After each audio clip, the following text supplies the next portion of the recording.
ఉమ్మడి ఆంధ్రప్రదేశ్ ముఖ్యమంత్రి దివంగత నేత వైఎస్ రాజశేఖర రెడ్డి గారితో పరిచయం, ఆయనతో ఉన్నటువంటి అనుబంధం, ఆయన వ్యక్తిత్వం, ఆయన కుమారుడు వైఎస్ జగన్ వ్యవహార శైలి ఎలా ఉంది, ప్రస్తుతం రాష్ట్రంలో నెలకొన్నటువంటి పరిస్థితులు ఏంటి, ఈ అన్ని అంశాలపై మనతో మాట్లాడేందుకు మనతో జాయిన్ అవుతున్నారు ఇవాళ మన గెస్ట్, రియల్ ఎస్టేట్ అధినేత, వైఎస్ రాజశేఖర రెడ్డి అభిమాని ఏ పురుషోత్తం రెడ్డి గారు.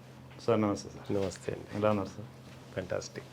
సార్ ఈ మధ్యనే వైఎస్ఆర్ జయంతి జరుపుకున్నాం, మీరు కూడా కన్వెన్షన్లో జరిగినటువంటి దాంట్లో పాల్గొన్నారు.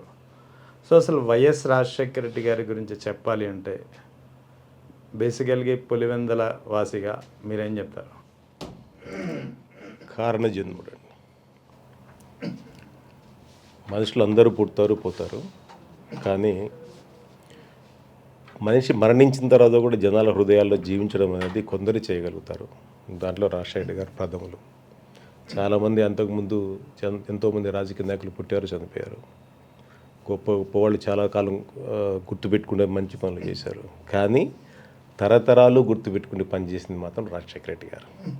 ఈరోజుకి ఆయన చనిపోయి ఎన్ని సంవత్సరాలు అవుతుందా కూడా 77వ జయంతి రోజు కూడా ఎంతమంది అభిమానులు వచ్చారో మీరు చూసి ఉంటారు. అక్కడ స్థలం సరిపోక మేము చివరికి వాళ్ళకి క్షమాపణ వేడుకున్నాం.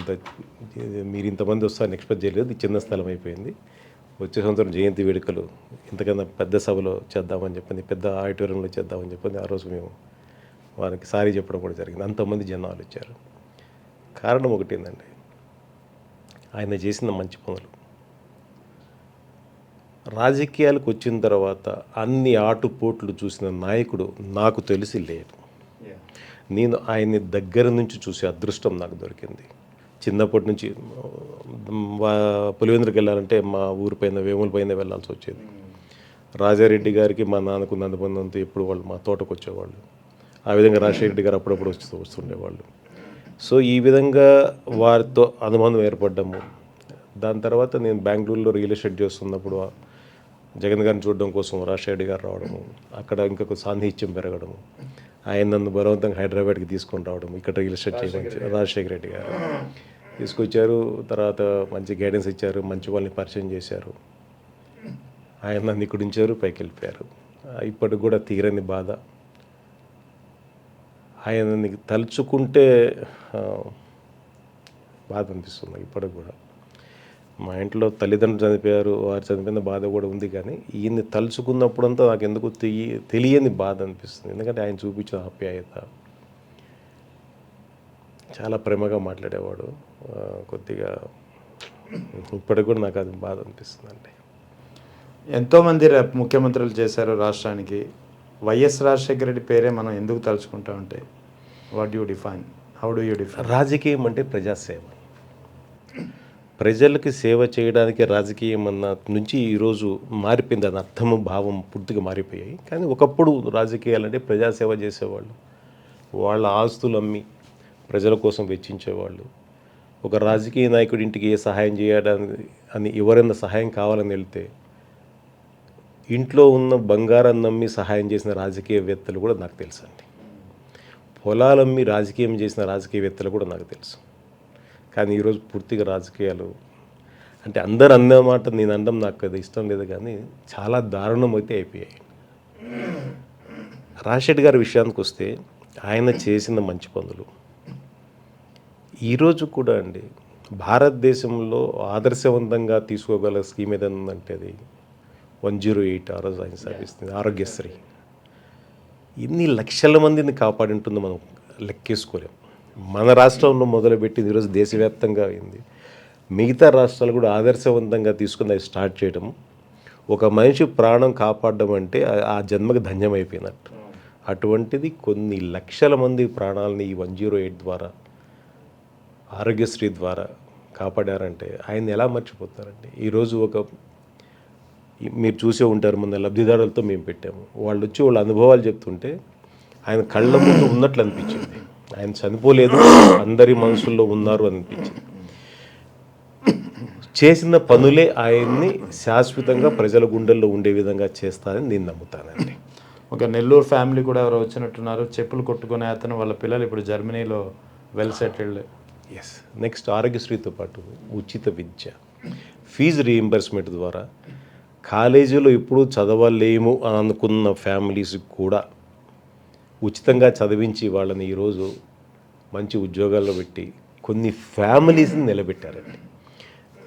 బీదరికంలో పుట్టడం శాపమైన ఈ రోజుల్లో బీదరికంలో పుట్టినా కూడా చదువుకునే అవకాశం ఇస్తే వాళ్ళు కూడా సంపన్న వర్గాలుగా ఎదగడానికి అవకాశం ఉందని నిరూపించిన ఒక scheme fee reimbursement.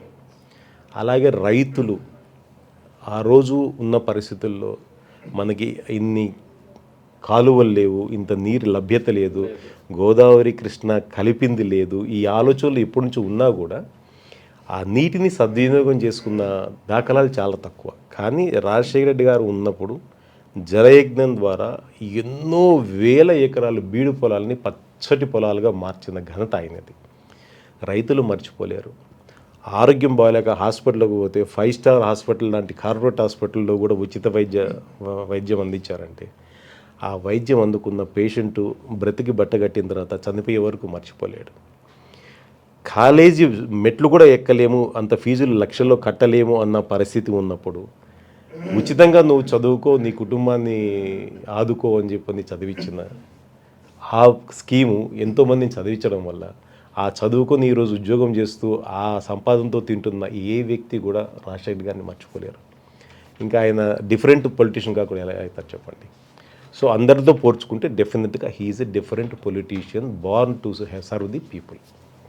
Rajasekhara Reddy గారితో మీకు కానీ మీ కుటుంబానికి కానీ రైట్ ఫ్రమ్ రాజారెడ్డి గారు ప్రత్యేకమైనటువంటి అనుబంధం ఎలా ఏర్పడింది, ఎలా కొనసాగింది? ఇది కారణం అని చెప్పలేను, కానీ నన్ను రాజశేఖర రెడ్డి గారు చాలా ఇష్టపడేవాళ్ళు. ఆయన పిలుపు కూడా నన్ను ఓయ్ అని పిలుస్తాడు. ఎప్పుడన్నా నేను కొద్ది రోజులు కనబడితే ఏం హీరో బిజీ అయిపోయినావా, ఆయన ఓయ్ అనే సంబోధన ఇప్పటికి కూడా నా చెవులో మారుమవుతుంది. చాలాసార్లు కలిసి చాలా విషయాలు షేర్ చేసుకున్నాం.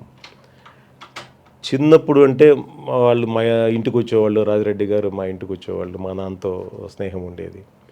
రాజశేఖర్ అప్పుడప్పుడు వచ్చేవాళ్ళు. ఆయన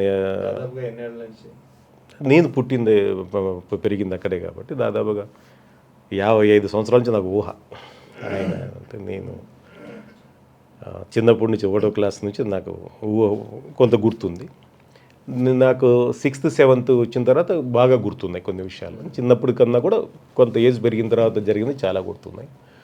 కానీ ఎప్పుడు వచ్చినా కూడా ఎప్పుడన్నా సందర్భం వచ్చి ఏదైనా రైతు పరిస్థితి ఇలా ఉంది, మా ఏరియాలో నీళ్ళు లేనిదే పంటలు లేని పరిస్థితి పులివెందుల తాలూకా ఆ రోజుల్లో 800 ఎకరాలు ఉన్నా కూడా విలువ లేని పొలాలు అయిపోయాయి అప్పట్లో.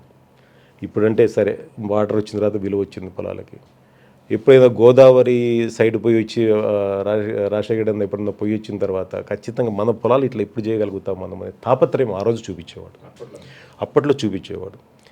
ఎందుకో తెలియదు కానీ రాజారెడ్డి గారికి కూడా రాజశేఖర్ రెడ్డి ఏ రోజైనా సీఎం అవుతారని చెప్పి గట్టి నమ్మకం ఉంది. ఎప్పుడైనా వాడు ఎప్పుడన్నా మా నాన్న పేరు శివారెడ్డి, శివన్న ఎప్పుడైనా మనోడు సీఎం అవుతాడయ్యా, ఎప్పుడైనా సీఎం అవుతాడయ్యా అని చెప్పని ఆ రోజులు ఆయన కాన్ఫిడెన్స్ ఉండేది.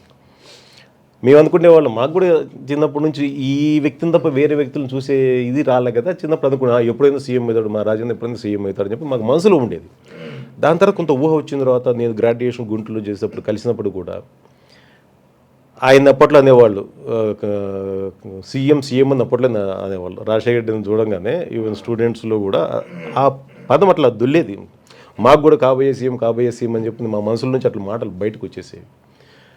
దేవుడు ఆశీర్వదించాడు, అన్న సీఎం అయ్యాడు. కానీ సీఎం కావడానికి ఆయన పడ్డ కష్టాలు 25 ఏళ్ల పోరాటం మాత్రము ఆయన దగ్గర చూసిన వ్యక్తులు నేను ఒకడిని కాబట్టి ఆయన పడ్డ పోరాటము, ఆరాటము, ఆయన పడ్డ బాధ వర్ణనాతీతం అండి. ఇంకొక రాజకీయ నాయకుడితే రాజకీయాలు వదిలేసి వెళ్ళిపోయి ఉండేవాడు.